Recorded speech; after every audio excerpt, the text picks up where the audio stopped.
প্রয়োজনীয় বলবিদ্যা 2 এর এখনকার শুরুর টপিক হচ্ছে ঘর্ষণ। তো ঘর্ষণ হচ্ছে একটা স্পর্শতলের যদি আমরা সূক্ষ্ম নজরে দেখি তাহলে এই ঘর্ষণ তলগুলো এমনভাবে হয়ে থাকে। সারফেসটা ধরো এমন, আর যেই বস্তুটা আমরা ওর উপর দিয়ে নিয়ে যাচ্ছি সেই ক্ষেত্রে এই সারফেসের এইভাবে আটকে যায়। এই জন্য ঘর্ষণ আসলে এগুলো ঠেলা হচ্ছে কঠিন হয়ে পড়ে। তো এই যদি সারফেসে লাগানো অবস্থায় না চলে বা আটকে থাকে এটাকে বলে স্থিতি ঘর্ষণ, এবং যদি গতিশীল হয়ে চলতে থাকে সেই ক্ষেত্রে এটাকে বলে গতীয় ঘর্ষণ। তো এই ঘর্ষণের হিসাব করা হয় কীভাবে? ঘর্ষণ গুণাঙ্ক দিয়ে, ঘর্ষণ কোএফিসিয়েন্ট দিয়ে। ঘর্ষণ গুণাঙ্ককে মিউ দ্বারা প্রকাশ করা হয়। ঘর্ষণ বল এবং অভিলম্বিক প্রতিক্রিয়ার অনুপাতকেই ঘর্ষণ গুণাঙ্ক বলে। সংজ্ঞা এইভাবে করতে পারে। তার মানে ঘর্ষণ বল কোনটা? এফ এবং এই আর এর অনুপাতকে, আর মানে হচ্ছে ওই অভিলম্বিক প্রতিক্রিয়াটা কি? ধরো ওই যে এম এ বলে তো আমাদের পৃথিবী নিজে টানছে, ওই অভিলম্বিক প্রতিক্রিয়া না থাকলে আমরা দাঁড়িয়ে থাকতে পারবো না। এই বিপরীতে যেই বলটা দিচ্ছে পৃথিবী সেটাই হচ্ছে অভিলম্বিক প্রতিক্রিয়া, আর এফ তো আমরা দিচ্ছি। তো এই মিউ যদি 0.4 হয় এবং 0.4 হয় তাহলে এটা মসৃণ বেশি, 0.2 হলে এটা মসৃণ মোটামুটি এই এর থেকে অন্তত একটু কম মসৃণ। তো এই সূত্রটা এমন হবে যে আমরা তো পড়লাম ঘর্ষণ বল এবং অভিলম্বিক প্রতিক্রিয়ার অনুপাত।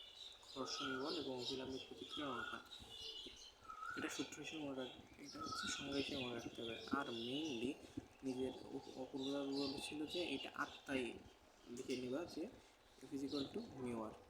এটা সব সময়ের জন্য ট্রু, কিছু কিছু ক্ষেত্রে আর বাই এম সমান হয় কিন্তু সব সময়ের জন্য নয়।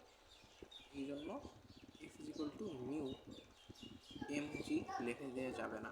কোন সময় লেখা যাবে? আমি আগে থেকে স্পয়লার দিয়ে দিচ্ছি, যখন এটা স্থির থাকবে তখনই F equal to mu M G হবে।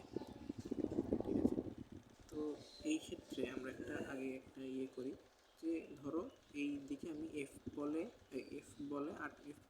8 নিউটন বলে এইদিকে দিচ্ছি, গ্র্যাভিটেশন ফোর্স দেওয়া আছে এই জায়গায় 10 মিটার পার সেকেন্ড স্কোয়ার, জির মান 10 মিটার পার সেকেন্ড স্কোয়ার, ঘর্ষণ গুণাঙ্ক 0.1 এবং এম 10 কেজি। তো যেহেতু অনুপাত, তার মানে কোনো একক নেই, ঠিক আছে। এখানে কী হবে বলছে যে গতিশীল হয়ে যাবে নাকি স্থির থাকবে। তার মানে আমাদের ওই যে বের করতে বলেছে, ঘর্ষণ গুণাঙ্ক প্রথমে বের করতে হবে।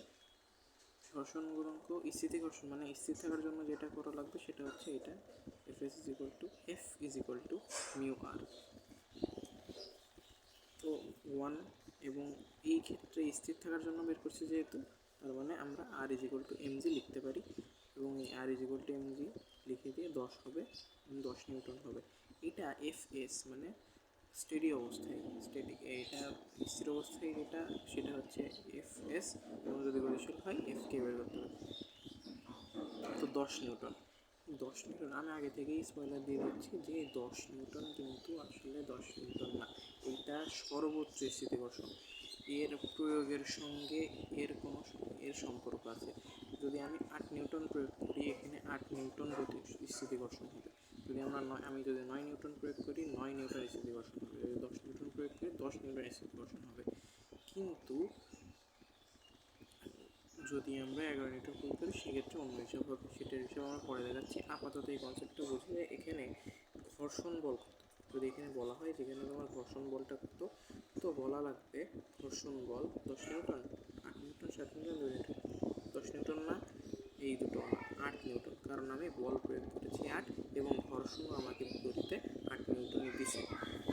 ঠিক আছে, এটা দেখলে আমরা বুঝতে পারবো যে কেমনভাবে কী হচ্ছে। আমরা আগেরটা হিসেবে করেছি 10 কেজি 0.1, এবং এখানে স্টেটিকে একটা গতি ঘর্ষণ গুণাঙ্ক দিয়ে দিয়েছে সেটা হচ্ছে 0.04।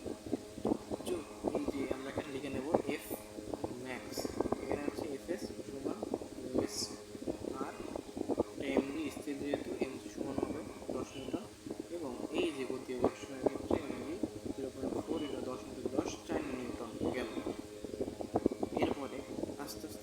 বাড়াবো, দেখা যাবে এদিকে কী পরিবর্তন হয়। এদিকে ঘর্ষণ বল, রক্তি, ত্বরণ, বস্তুর অবস্থা, ঘর্ষণের প্রযুক্ত বল হচ্ছে F, 8 নিউটন দিলাম, তাহলে ঘর্ষণ নিউটন, 8 নিউটন।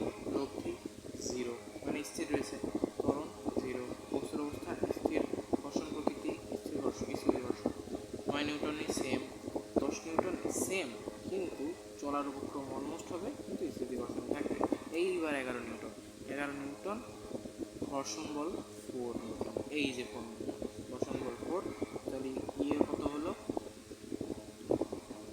লব্ধি কত হলো, 4 - 11 60, এবং ত্বরণ কত হবে, 10 কেজি দিয়ে ভাগ দিয়ে দিলেই ত্বরণ বেড়ে যাবে।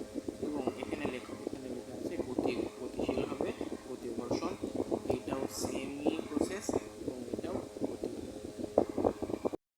এই গ্রাফটা দেখলে বোঝা যাচ্ছে যে 10 নিউটন পর্যন্ত স্থিতি ঘর্ষণ বেশি ছিল, ম্যাক্স পর্যন্ত স্থিতি ঘর্ষণ গেছে, এরপরে ডাউনফল শুরু হয়েছে এবং গতি ঘর্ষণ 4 থেকে শুরু হয়ে শেষ পর্যন্ত গেছে। তো এইভাবে আমরা যেতে পারি স্থিতি ঘর্ষণ এই পর্যন্ত স্থিতি ঘর্ষণ, এরপরে গতি ঘর্ষণ।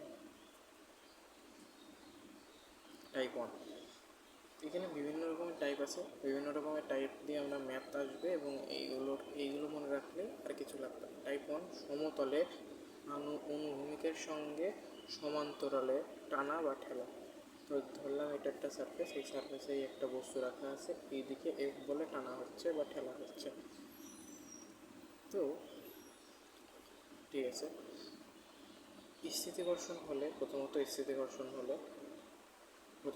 ঘর্ষণ দিয়ে করা রাখবে R=mg, R=mg। স্থিতি হলে এইটা আর এইটা সমান হবে এবং এইটা আর এইটাও সমান হবে, মানে আমি যে বল প্রয়োগ করছি এবং ঘর্ষণ বল সেম হবে।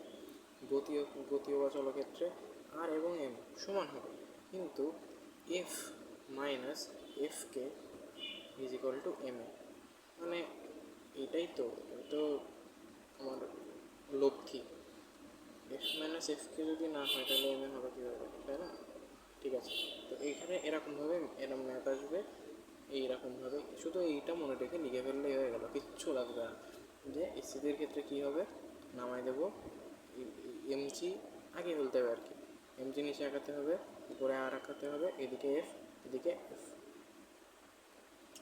আর স্থিতির ক্ষেত্রে এবং গতির ক্ষেত্রে উভয় ক্ষেত্রে আর এমজি সমান, এবং এফ আর এটে সমান হবে স্থিতির ক্ষেত্রে। আর যদি যেই দিকে আমাদের স্মরণ হবে সেই দিকের এফটাকে বড় ধরে -f অথবা AF = ma হবে। টাইপ 2, অনুভূমিকের সাথে আলফা কোণে টানা, তো আলফা কোণ দিয়ে দিছে, আমরা সেমভাবে এম আঁকবো, আর আঁকবো, এফ আঁকবো এবং এফএস আঁকবো। তো এই দিকে টানছে, এইটাকে উপাংশে ভাগ করলে এফএসে আসবে, এইদিকে এফএসে আসবে এবং এইদিকে এফ কসে আসবে, যেহেতু এইদিকে থেটা। স্থিতি ঘর্ষণের ক্ষেত্রে আর এবং R plus F sine theta =mg, কারণ এই দিকের উপাংশ ভাগ হয়েছে এবং এটা মোট হয়ে গেছে, এখন এই এফ নেই, এখন এই এফ সাইন আর এফ কজই হচ্ছে আসল এফ। তো এটার সঙ্গে এই দুটো যদি মিলে এমজি হয়েছে, ঠিক আছে? এই জন্য বলেছি যে R=mg সবসময়ের জন্য নয়, এবং এই এফ কস থিটা =fs। গতীয়র ক্ষেত্রে একই, কিন্তু এই জায়গায় এই যে F cos - F sine =mg, ma, এই এম এ এই জায়গার এ এবং এই জায়গার এ এবং এই জায়গার এ উভয় 0 হয়ে যেতে পারে যদি সমবেগে চলে বস্তু। টাইপ 3, ঠেলা। এদিকে যদি ঠেলা হয় এই জায়গায় কোণ হবে, এই দিকের এটা ভাগ করব, এফ কস হবে এদিকে, এফ সাইন হবে এইদিকে, mg + এফ সাইন = r হবে এবং এফ কস =fs হবে।